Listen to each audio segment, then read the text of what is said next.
Bonjour Monsieur Menet, vous avez accepté que je vienne vous poser quelques questions en tant qu'apiculteur amateur. Je vais commencer en vous demandant pourquoi vous avez commencé l'apiculture et depuis combien de temps?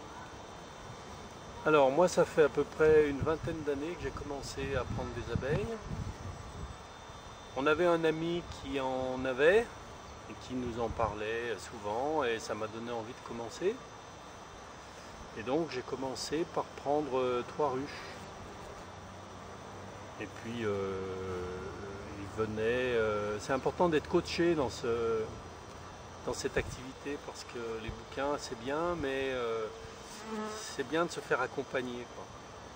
Donc il est venu, on y est allé ensemble plusieurs fois avant que je sois vraiment autonome, on va dire. Et est-ce que vous pouvez nous dire qu'est-ce que ça vous apporte de faire de l'apiculture à vous?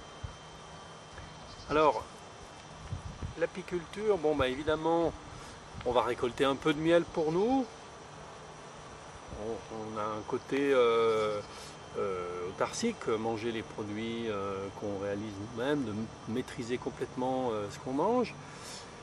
Mais il y a un autre aspect qui est sympa, qui est celui de l'ouverture sur tout ce qui est floraison et végétaux, observation de la nature en général.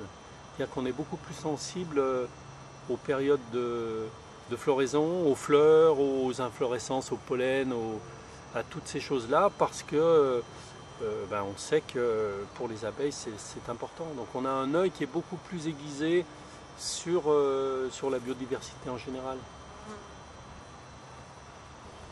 Et est-ce qu'il y a besoin d'une formation avant d'installer une ruche chez soi ou est-ce que vous avez dû suivre une formation dans un rucher école par exemple? Alors moi je ne suis pas allé dans un rucher école puisque j'avais cet ami qui m'a introduit dans l'activité. C'est vrai, je pense que c'est difficile de le faire de manière complètement seule. Et d'aller voir dans un rucher école, c'est sans doute une bonne manière aussi de démarrer parce qu'on est entouré. Et est-ce que vous pouvez nous dire combien de kilos de miel par ruche à peu près vous récoltez par an? Alors nous on est en montagne, donc ça veut dire que c'est des conditions qui sont difficiles pour les abeilles et que les productions sont pas très importantes, on va dire, hein. Autrement dit, si on fait 10 kg par ruche, on est très content. Souvent on fait beaucoup moins que ça. Est-ce que vous avez senti qu'il y avait une baisse de la production de miel ces dernières années par rapport à quand vous avez commencé? Non. Sur mon expérience personnelle, il n'y a pas de baisse de production. Par contre, je trouve que la mortalité des ruches est de plus en plus importante en hiver. Et est-ce que vous avez une idée de à quoi ça peut être dû cette augmentation de la mortalité?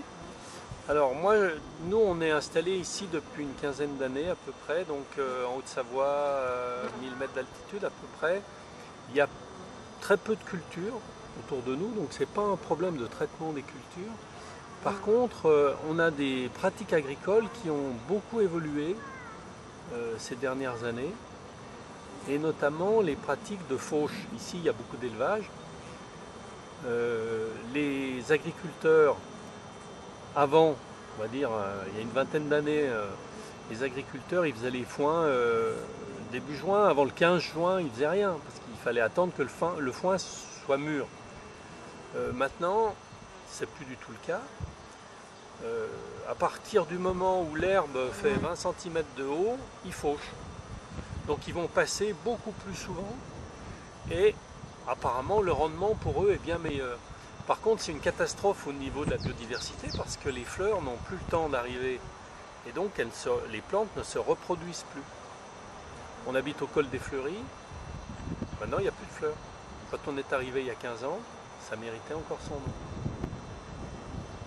D'accord. Et vous récoltez seulement le miel? Vous ne faites pas de récolte par exemple de propolis ou de pollen?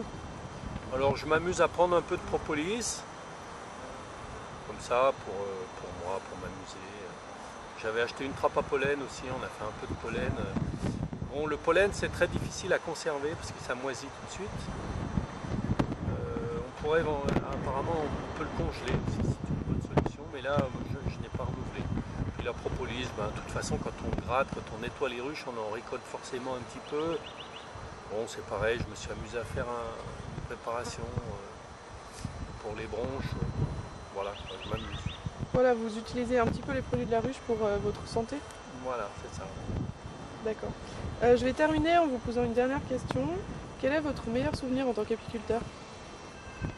Alors, c'est pas bien facile à répondre.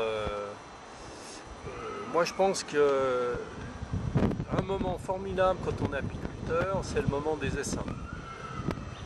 C'est le moment des essaims parce que les abeilles sont très, comment dire, elles sont très présentes hein, quand on va capturer les essaims.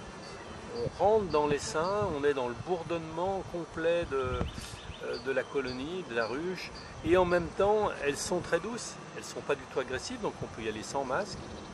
Et c'est vrai que c'est une expérience qui est assez extraordinaire parce que on est environné de milliers d'abeilles qui bourdonnent et qui vous évitent, et on a l'impression d'être dans une vibration un peu originelle quoi, de la vie. Je vous remercie beaucoup d'avoir accepté de répondre à mes questions. Au revoir.